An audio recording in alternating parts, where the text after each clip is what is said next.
বন্ধুরা, চলে এলাম তোমাদের সঙ্গে আবার একটি নতুন ভূতের গল্প নিয়ে। তো আমাদের এখানে আগের দিন একটু ভালো রকমের বৃষ্টি হয়েছে। আর বৃষ্টি হওয়া মানে একটু স্বস্তি।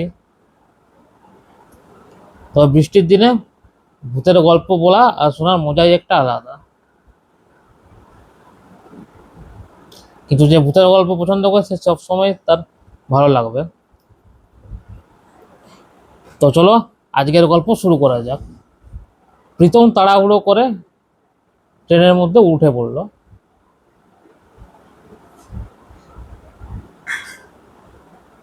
তো কোনো রকমে ও নিজে একটি উইন্ডো সিট পেয়ে যায়। উইন্ডো সিট পাওয়া মানে তো ভাগ্যের ব্যাপার। প্রাকৃতিক সৌন্দর্য দেখতে দেখতে যাওয়া আর কানে হেডফোন গুঁজে নিজের মতো গান শোনা, বেশ আর কি চাই। প্রীতম শিলিগুড়িতে একটি প্রাইভেট কোম্পানিতে চাকরি করে। ওর গ্রাম হচ্ছে ঝাউতলাতে। তো মায়ের সাথে ও গ্রামে আসে ছুটি পেলে। 2-4 দিনকার ছুটি ছোটা নিয়ে ও গ্রামে আসে। তো সিজনটা ছিল বর্ষাকালের। তো তো তাড়াতাড়ি ট্রেনে চেপে উঠে সে পৌঁছলো সন্ধে 5:30টার দিকে। 5:30টার দিকে তো স্টেশনে নেমে চাটা খায়। আর স্টেশনে যে চা বিক্রি করে সে ওর পরিচিত, মানে ওরই বয়সী, নিজের বন্ধুর মতনই আর কি বলতে গেলে। তো গল্প করতে করতে অনেক সময় কেটে যায়। 1 ঘন্টা ওখানেই সময় পেরিয়ে যায় গল্প করতে করতে। কেমন কাজ চলছে, তো শিলিগুড়িতে কেমন অবস্থা, বুঝলি ওই সবাই ভালো। আমি ওখানে ঘর ভাড়া নিয়ে থাকি। প্রথমে একটি ঘর ভাড়া নিয়ে থাকে ওখানে। ও কারোর সাথে শেয়ারে থাকে না। ওর ওখানেও অনেক বন্ধু আছে, কিন্তু ও অনেকে বলেছে শেয়ারে থাকতে, কিন্তু বলছে না আমি শেয়ারে থাকবো না, আমি আমি একাই ভাড়া দিয়ে থাকবো। তো একটি মানে মোটামুটি ভালো রকমের বাড়ি পেয়েছে, একাও থাকে ভাড়া দিয়ে। তো শিলিগুড়িতে ওর ভালোই কাজ চলছে ওর। আর মাঝে মাঝে গ্রামে আসে। তো এবারে যে গ্রামে এসে ছেড়েছিল বর্ষাকালের টাইমটি। তো এরকম গল্প করতে করতে অনেকটা সময় কেটে গেল ওর। দিয়ে বললো তাহলে উঠি এবার, পরে আবার দেখা হবে। ও দেখলো কোনো টোটো বা রিক্সা নেই। ও তো মহা মুশকিলে পড়লো। আর ওর ঘর যেতে মোটামুটি এখান থেকে আধ ঘন্টা সময় লাগবে। যদি গাড়ির টোটোতেও যদি যায় তাতেও আধ ঘন্টা সময় লাগবে, তাহলে তো হেঁটে গেলে তো মোটামুটি অনেকক্ষণ সময় লাগবে। তো প্রীতম চিন্তা করলো যে শুধু শুধু দাঁড়িয়ে থেকে কী লাভ। নিজের মনে গানে কানে হেডফোন ঢুকে নিজের মনে হাঁটতে শুরু করলো। দাঁড়িয়ে থেকে তো কোনো লাভ নেই, দাঁড়িয়ে থাকতে বরং হাঁটতে শুরু করে। রাস্তায় যদি তখন যদি গাড়ি টাড়ি পাই তখন গাড়ির থেকে লিফট নিয়ে নেবো। তো নিজের মনে গুনগুন করতে করতে করতে করতে ও হাঁটতে থাকে। আর দুপাশাড়ি ঝোপ শুধু। তো এমন এক সময় মেঘ কালো করে এলো আর প্রচণ্ড হাওয়া দিচ্ছিল। তো প্রীতমের কাছে ছাতা ছিল, কোনো অসুবিধা হয়নি, কোনো চাপ ছিল না। তো মেঘ তো একদম ঘন কালো করে এসছে। আর বর্ষাকাল এমনিতেই শুরু হয়ে গেল ঝমঝম বৃষ্টি। ঝমঝম বৃষ্টি হওয়ার পরেই ও ছাতা খুলে আস্তে আস্তে এগোতে শুরু করলো। কিন্তু ছাতাতেও ও প্রোটেক্ট করতে পারছে না নিজেকে। এত জোরে বৃষ্টি হচ্ছে, মানে ঝাঁটটা এদিক ওদিক হচ্ছে আর কি, মানে হাওয়া এদিক ওদিক বয়ে। তাহলে ওর জামা কাপড় সব প্রায় ভিজে গেছে প্রায় বলতে গেলে। এত মহা মুশকিলে পড়লো প্রীতম। দিয়ে একটা দেখলো পুরোনো একটা দোকান ঘর ছিল, ভাঙার দোকান ঘর, হয়তো বন্ধ হয়ে গেছে অনেকদিন। তো ওখানে গিয়ে আশ্রয় নিল প্রীতম, বসলো ওখানটাতে গিয়ে। তো অন্যবারে যখন আসেও তখন ও বন্ধুদের সাথে দেখা করতে পারে, মানে রাস্তায় কেউ না কেউ পেরিয়ে গেছে। তো ভাবলো যে এবারও যদি কাউকে দেখতে পাই ওর সাথে চলে যাবো তাহলে গল্প করতে করতে, তাহলে ফালতু এখানে ভয় থাকতে হয় না। আর একা রাস্তাটা অতটা যেতে যেতে ও ভয় করছিল। ও একটু ভূত পেতে বেশি ভয় করে আর কি, মানে ভূত পেতে ওর একটা বিশ্বাস আছে আর কি। তো দেখলো যে কেউ তো বেরাচ্ছে না, তাহলে আমিও একা যাবো কি করে অত দূর গ্রামে। তো কোনো বন্ধুকেও বা কোনো পরিচিত লোককেও ও দেখতে পাচ্ছে না। তো হঠাৎ এক সময় মোটামুটি তার 10 থেকে 15 মিনিট পর একজন বয়স্ক ভদ্রলোক পেরিয়ে যাচ্ছিল। মোটামুটি ওনার বয়স দেখে মনে হলো 55 থেকে 60। তো সেই প্রীতম তখনই ওনাকে ডাকে যে স্যার স্যার আপনি কোথায় যাচ্ছেন? তো তখন বয়স্ক ভদ্রলোকটি বলে যে বাবা আমি ঝাউতলা গ্রামেই যাচ্ছি। তো বাবা তুমি এখানে এত রাত্রে কি, তোমাকে তো আমি আগে দেখিনি কখনো এখানে। তো তখন বললো যে আমি প্রীতম, আমি ঝাউতলাতে, ওই গ্রামেই বাড়ি আমার, আমি শিলিগুড়িতে চাকরি করি। তো ছুটিতে আমি আমার গ্রামের বাড়িতে এসেছি আর কি। তো সব প্রীতম তার পরিচয় টরিচয় বললো। তখন বললো যে ও তুমি ওনার ছেলে, আচ্ছা আচ্ছা আচ্ছা, চলো চলো বাবা, আস্তে আস্তে চলো, তোমার সাথে গল্প করতে করতে একটা সঙ্গীও পাওয়া গেল। তো চলো হাঁটা যাক এখান থেকে। তো বৃষ্টি পড়ে যাচ্ছে, কিছু জনে গল্প করতে করতে করতে এগিয়ে যাচ্ছে। আর রাস্তায় প্রচণ্ড জল হয়ে গেছে, তার মধ্যে গরম করে ওই কি চলছে। দিয়ে ওই ভদ্রলোকটি বললো যে তোমার কাজ কেমন চলছে, তুমি কি কি করো ওখানে, বা তোমার কি কি বন্ধু আছে, বা জেনারেল মানে গল্প করতে, আড্ডা মারার সময় যেরকম বিভিন্ন রকম কথা হয়, বিভিন্ন রকম গল্প হয়, ঠিক সেরকম গল্প করতে শুরু করলো। তো তখন তারপর প্রীতম বললো যে স্যার আপনার নামটা কি, আপনাকে তো চিনতে পারলাম না। তো বললো যে বাবা আমার নাম হচ্ছে হরিপদ, আমি একজন টিচার এই স্কুলে, এই গ্রামের স্কুলের টিচার আর কি। তো প্রীতম একটু অবাক হলো যে আপনাকে তো কোনোদিন দেখিনি আমি, আমি তো এই গ্রামের স্কুলে পড়েছি কিন্তু আপনাকে তো দেখিনি। তো বল, তো তখন ওই হরিপদবাবু বলছে হয়তো তুমি ও মনে পড়ছে না এই মুহূর্তে তোমাকে, কিন্তু আমি তোমাকে দেখেছি, আমি তোমাকে চিনি। তো বললো, প্রীতম বললো ও আচ্ছা আচ্ছা, তাহলে হয়তো আমি হয়তো অতটা খেয়াল করিনি আপনাকে। তো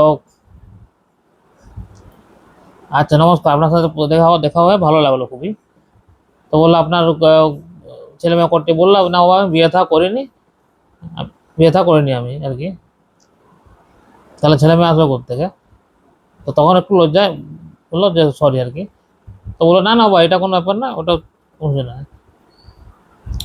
হঠাৎ হরিপদবাবু বললো প্রীতমকে, বাবা দেখো তুমি হচ্ছে শহরের ছেলে, শহরে তুমি চাকরি করো, তো বাবা তুমি কি ভূতে বিশ্বাস করো?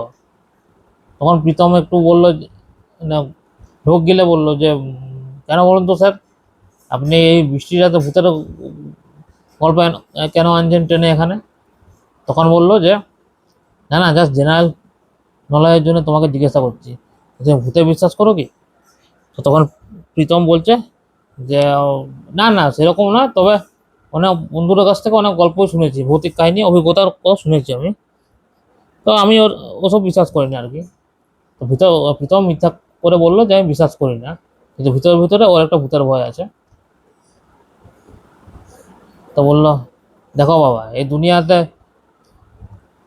ওদের একটা জগৎ আছে, আমাদের মানুষের যেমন একটা জগৎ আছে, ভূতেদের একটা জগৎ আছে আলাদা, প্রেতেদের আত্মাদের। তো মাঝে মাঝে ওরা এই জগতে এসেও প্রবেশ করে মাঝে মাঝে, ওরা কিন্তু আসতে হবে, আমরা কিন্তু ওদের জগতে যেতে পারবো না জ্যান্ত থাকাকালীন। তো এইভাবে ভূতের গল্প নিয়ে বিভিন্ন রকম করতে করতে এগিয়ে গেল। তখন প্রীতম একটু বিরক্ত হয়ে বললো স্যার ভূতের গল্প থাক, অন্য কিছু নিয়ে আলোচনা করা যাক। তো বললো কেন বাবা তুমি ভয় পেয়ে গেলে? না না স্যার ভয় পেয়ে না, একটা জিনিস তো একঘেয়েমি ভালো লাগছে না মানুষের জন্য। বললো ঠিক আছে বাবা, তো তোমার মা বাবার মা বললো মায়ের তো পায়ে ব্যথা, আর বাবাও ঠিক আছে এখন, বয়সকালে যেরকম হয় অসুস্থ আর কি, একটা বয়স তো কত ফিট থাকা যায়, তারপরে একটু শরীর খারাপ হবে কি, তারপর তো মানুষের সুগার প্রেশার লেগেই আছে। তো মা বাবা এমনি ঠিকই আছে বললো। তো আস্তে আস্তে মোটামুটি গ্রামের কাছে প্রায় চলে এসছে, তখন বৃষ্টি একটু থেমে গেছে প্রায়। তো তখন হঠাৎ করে ওই স্যার বলে উঠলো ঠিক আছে তুমি যাও, আমার একটু কাজ আছে, আমার মনে পড়লো, আমাকে আবার বোধহয় শহরে যেতে হবে। তো বললো স্যার এতটা আসার পর আপনার কি কাজে মনে পড়লো আবার? থাক থাক সে পরে তোমার সাথে একবার দেখা হবে, তখন তোমাকে সব ঘটনা বলবো, তুমি এখন যাও, তাড়াতাড়ি যাও, ঘরে যাও। তো প্রীতম ঘরে এসেছিল, ঘরে তো এসে ওর দু ভাই খুব আনন্দিত, ওর মা বাবা তো খুবই আনন্দিত। প্রীতম হচ্ছে ঘরের সব থেকে বড় ছেলে, তারপরেও দুটো ভাই আছে আরো। তোর মা বাবা তো দেখে প্রচন্ড খুশি যে এতদিন পর এলি। ফোনে অবশ্য কথাবার্তা হয় ওদের, এতদিন পরে এলি, ওর বাবাও তো খুশি, খুব খুশি, দু ভাইও খুব খুশি। তো সেদিন জমিয়ে আড্ডা হলো, রাত্রেবেলা মাংস মাংস আর রুটি, আর বাইরে ঝিরঝিরি বৃষ্টি পড়ছে, বিশাল ব্যাপার। তো পরের দিন সকালে উঠে চা খেতে খেতে সব ঘটনা বললো যে আমার সাথে একজন মাস্টারমশাই, স্কুলের মাস্টারমশাই, কিন্তু মাস্টারমশাইকে আমি কোনোদিন দেখিনি কিন্তু।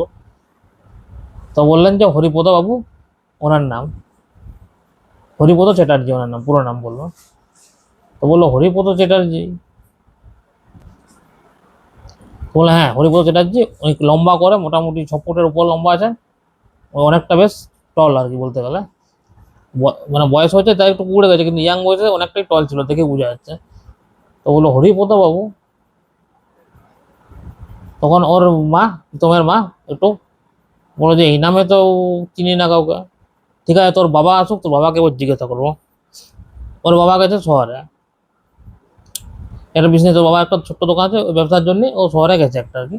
তো শহরে যাওয়ার মোটামুটি সন্ধ্যার দিকে বাড়ি ফিরে ওর বাবা, বাড়ি বেঁধে হাত পা মুখ ধুয়ে ছেলের সাথে কথা বলতে শুরু করলো।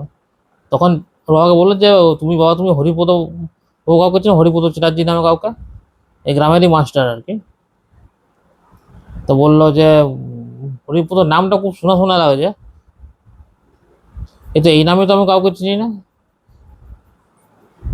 এই নামে তো কোনো মাস্টারও নেই। দিয়ে বললো আচ্ছা আচ্ছা, তাহলে হয়তো কেউ চিনে না হয়তো ওনাকে হয়তো। কিছুক্ষণ পর ওর বাবা বলে উঠলো প্রীতমকে, আমার ঠিক মনে পড়ছে না, কিন্তু আমার বাবা হয়তো বলেছিল এক মাস্টারমশাইয়ের কথা আর কি। তো উনি কিন্তু সম্ভবত স্কুলের মাস্টার ছিলেন, লম্বা করে, ওনারও নাম হরিপদ ছিল, আমার এখন মনে পড়লো। তো উনি একাই থাকতেন, উনি বিয়ে থা করেননি, উনি একাই থাকতেন। মনে অনেক দুঃখ কষ্ট ছিল, কিন্তু প্রকাশ্যে উনি কাউকে খুলে বলতেন না। তো একদিন গলায় দড়ি দিয়ে অবস্থায় ওনাকে নিজের ঘরে পাওয়া যায়। উনি কিন্তু খুলে কাউকে কিছু বলতেন না, যে কোনো কিছু দুঃখ কষ্ট, এমনি খুব ভালো মেজাজি লোক ছিলেন, কিন্তু কোনো দুঃখ কষ্ট হলে কাউকে খুলে বলতেন না আর কি। উনি খুব চাপা টাইপের ছিলেন আর কি। অনেক মানুষ থাকে না, কোনো কিছু চট করে খুলে বলতে চায় না, সামান্য ব্যাপারও খুলে বলতে চায় না তারা। তো উনি খুব চাপা টাইপের ছিলেন। তো এরকম হয়তো কোনো দুঃখ কষ্ট ওনার জীবনে হয়তো ছিল, ওই জন্য উনি হয়তো সুইসাইড করেছেন, তো কারণটা তো জানা যায়নি। তো তারপর থেকেই নাকি মাঝে মাঝে ওনাকে বৃষ্টি রাতে অনেকের সাথে দেখা গেছে, অনেকেই বলেছে যে লম্বা একজন ভদ্রলোককে আমরা দেখেছি। উনি নিজেকে মাস্টার শিক্ষক বলে ক্লেম করেছে। তো উনি কারণ কোনোদিন কোনো ক্ষতি করেনি, উনি খুবই ভালো মানুষ ছিলেন শুনেছি।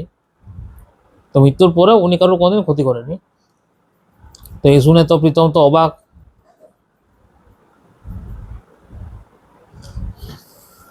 তো তো এই ছিল প্রীতমের অভিজ্ঞতা। তো এরকম সমস্যার সম্মুখীন কোনোদিনও পড়েনি। তবে হরিপদবাবু কিন্তু প্রীতমের কোনো ক্ষতি করেনি, কারোরই কোনো ক্ষতি করেনি। উনি শুধু মাঝে মাঝে প্রত্যেক মাঝে মাঝে বর্ষার রাতে দেখা দেন।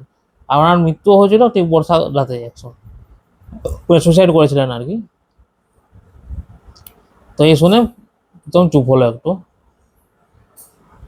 তো তাহলে বললো যে না, তাহলে দুই জগতই আছে তাহলে বলতে গেলে। তো বন্ধুরা, আজকের গল্পটি কেমন লাগলো তোমরা কমেন্ট করে কিন্তু অবশ্যই জানাবে।